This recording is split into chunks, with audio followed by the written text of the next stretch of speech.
हिमाचल जो आपने देखा नहीं, जो आपने समझा नहीं, जो आपने जाना नहीं, उस माटी का श्रृंगार करते तथ्य, तरीके, तराने तो आपसे रूबरू हुए होंगे।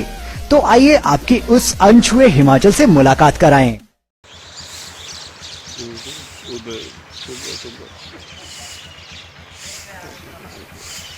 शिव पुराण में एक बहुत ही दिलचस्प प्रसंग आता है। यहाँ अहम के लिए एक भीषण युद्ध का जिक्र आता है। भगवान विष्णु और ब्रह्मा के बीच कौन बड़ा है और कौन ताकतवर है, इसके लिए दोनों देवताओं में जंग छिड़ जाती है। भगवान शिव इस युद्ध को देख रहे होते हैं और इसी मध्य वे युद्ध को शांत करने के लिए स्वयं को एक विशाल अग्नि के स्तंभ के रूप में परिवर्तित कर लेते हैं और वहां प्रकट होते हैं और दोनों देवताओं में चला युद्ध समाप्त हो जाता है। कालांतर में यही अग्निस्तंभ काठगढ़ महादेव के रूप में प्रसिद्ध हुआ। इसे अर्धनारीश्वर शिवलिंग भी कहा जाता है। आदिकाल से स्वयंभू प्रकट इस शिवलिंग की ऊंचाई 7 फुट से अधिक है और यह 6 फुट 3 इंच की परिधि में स्थापित है। भूरे रंग के रेतीले पाषाण रूप में यह शिवलिंग व्यास व छौछ खड्ड के संगम के नजदीक एक टीले पर विराजमान है। शिवलिंग 2 भागों में विभाजित है। छोटे भाग को मां पार्वती और बड़े भाग को भगवान शिव का रूप माना जाता है। मान्यता है कि मां पार्वती और भगवान शिव के इस अर्धनारीश्वर रूप के मध्य का हिस्सा नक्षत्रों के अनुरूप घटता बढ़ता रहता है और शिवरात्रि पर दोनों का मिलन हो जाता है। इतिहास में वर्णित एक और कथा के अनुसार भगवान श्री राम के भाई भरत जब भी अपने ननिहाल कश्मीर जाते थे तब वे हमेशा इसी स्थान पर पूजा अर्चना किया करते थे।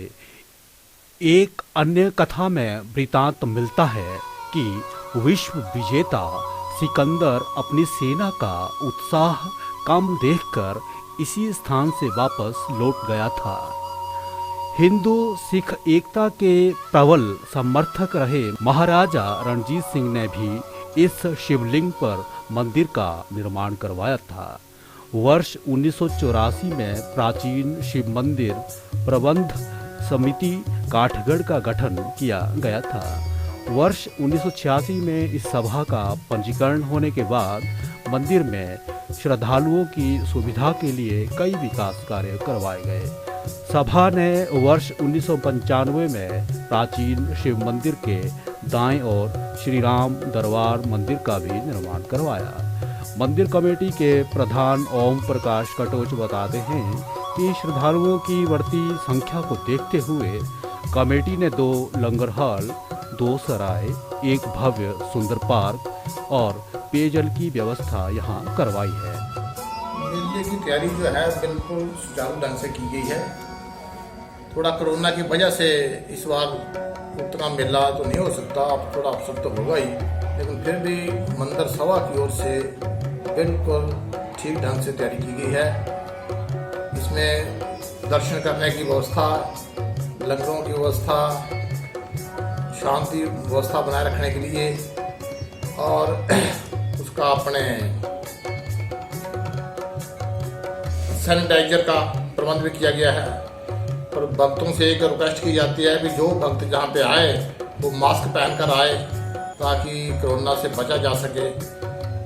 और पहले दिन जो है 10 तारीख को डीसी साहब आएंगे, इसकी ओपनिंग करेंगे। दूसरे दिन 11 को मेला जो है वो खुला रहेगा, वहाँ सत्संग कीर्तन वगैरह विद्वानों से होता रहेगा।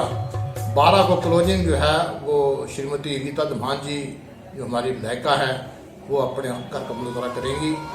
और मेला जो है भक्त श्रद्धालुओं के लिए एक अच्छा पर्व है, अच्छा एक साधन है, एक मानता की बात है। तो लोगों से यही अपील है कि आप बड़े शांतिपूर्वक इस मेले का आनंद उठाएं और अपनी भगवान से प्रार्थनाएं करें, मंगे मांगे। जय शिव शंकर। मंदिर में कमेटी प्रतिदिन 3 बार निशुल्क लंगर का व्यवस्था करती है। जिला कांगड़ा के इंदौरा उपमंडल मुख्यालय से 6 किलोमीटर की दूरी पर शिव मंदिर काठगढ़ का अपना ही महत्व है। वर्ष 1986 से पहले यहाँ केवल शिवरात्रि महोत्सव ही मनाया जाता था। अब शिवरात्रि के साथ रामनवमी, कृष्ण जन्माष्टमी, श्रावण मास महोत्सव, शरद नवरात्रि और अन्य धार्मिक समारोह मनाए जाने लगे हैं। इसी के चलते अब काठगढ़ महादेव लाखों शिव भक्तों की आस्था का मुख्य केंद्र बना है। वर्तमान में इस मंदिर की पूजा का जिम्मा महंत कालिदास और उनके परिवार के पास है। वर्ष 1998 से पहले उनके पिता महंत माधवनाथ इस मंदिर की पूजा का उत्तरदायित्व देखा करते थे। इस प्राचीन मंदिर का समस्त चढ़ावा वंश परंपरा के अनुसार पुजारी के ही परिवार को मिलता है। जय माता पार्वती जी, भोलेनाथ जी स्वयंभू प्रकट है। आप शंभू है जी। कहते सतयुग में जब ब्रह्मा और विष्णु का युद्ध होना बड़ेपन के लिए, उस युद्ध को रोकने के लिए माता पार्वती भोलेनाथ स्वयंभू प्रकट हुए थे। कहते जन्माष्टमी से लेकर शिवरात्रि तक 6 महीने की दूरी बढ़ती है, 6 महीने की दूरी कम होती है। अभी महाशिवरात्रि आने वाली है।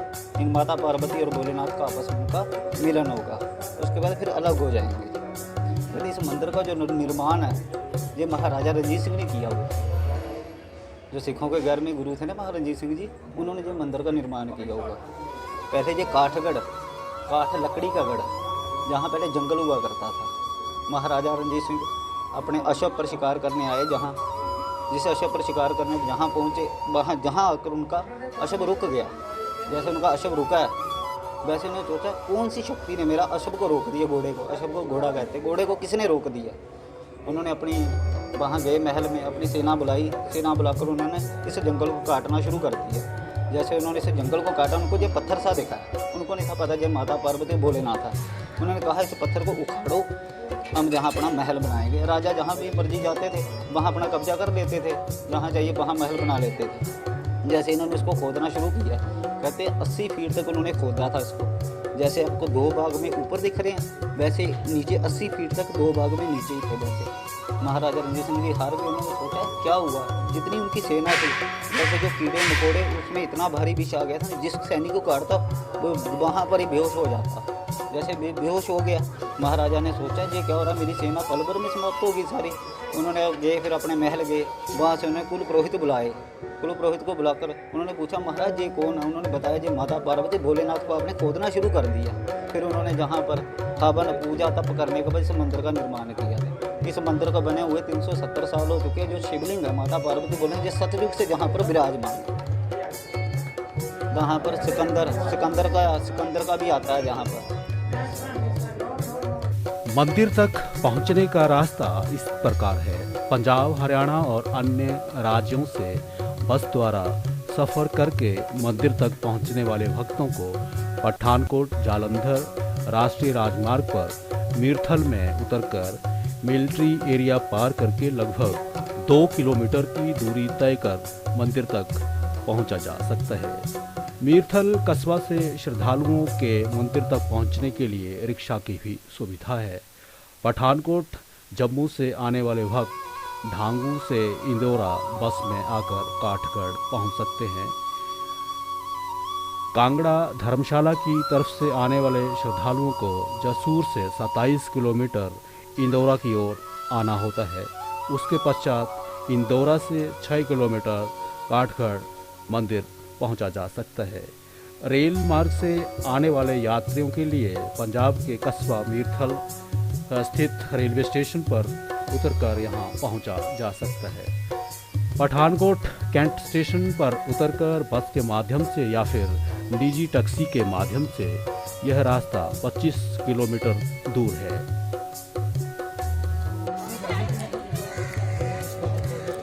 हाँ जी सर। सर कहाँ से आए सर आप? मैं मुंबई से आया हूँ, शिवसेना का राष्ट्रीय संगठक अशोक तिवारी। यहाँ पर जम्मू कश्मीर, पंजाब और हिमाचल के दौरे पे जम्मू में माता वैष्णो देवी का दर्शन किया। बाद में जम्मू के सारे पदाधिकारियों से मुलाकात किया। वहाँ उनके साथ में संगठन का विकास कैसा हो उसके बारे में बात किया। बाद में पंजाब में पठानकोट में हमारे वहाँ के राज्य प्रमुख योगराज शर्मा जी का कल विशाल शोभा यात्रा थी महाशिवरात्रि के पावन पर्व पर। उसमें हमारी सहभागिता थी, वहाँ पे हमें पहुँचने का सौभाग्य प्राप्त हुआ। उनके साथ कल शोभा यात्रा नहीं रहा। और आज श्री वशिष्ठ जी के मार्गदर्शन में यहाँ पे काठगढ़ में भगवान शिव जी के दर्शन करने का सौभाग्य मिला। और अभी हम लोग इनसे हिमाचल में शिवसेना का विकास कैसा हो, किस हिसाब से कार्यकाल चल रहा है, इसकी समीक्षा करने के लिए हम यहाँ पे आए हैं। यहाँ से हम कल दिल्ली जाएंगे और दिल्ली से वापस हम अपने महाराष्ट्र में जाएंगे। मैं हिमाचल के, पंजाब के और जम्मू कश्मीर के सभी पदाधिकारियों को, शिवसेना के सभी राज्य प्रमुखों को तथा वहाँ की जनता को महाशिवरात्रि के पावन पर्व पर हार्दिक शुभकामनाएं व्यक्त करता हूँ। बहुत बहुत उनको धन्यवाद देता हूँ कि हाँ, हम लोगों के आने पे इन्होंने हमारा भव्य दिव्य स्वागत किया। इसलिए आप सभी का अपना बहुत बहुत आभार। जय हिंद, जय भारत। तो ये थी शिव मंदिर काठगढ़ पर आधारित एक स्टोरी। अगली कहानी के साथ शीघ्र मिलेंगे। तब तक देखते रहिए दिव्य हिमाचल टीवी। दिव्य हिमाचल टीवी के लिए काठगढ़ से गगन लल्लगोत्रा की रिपोर्ट।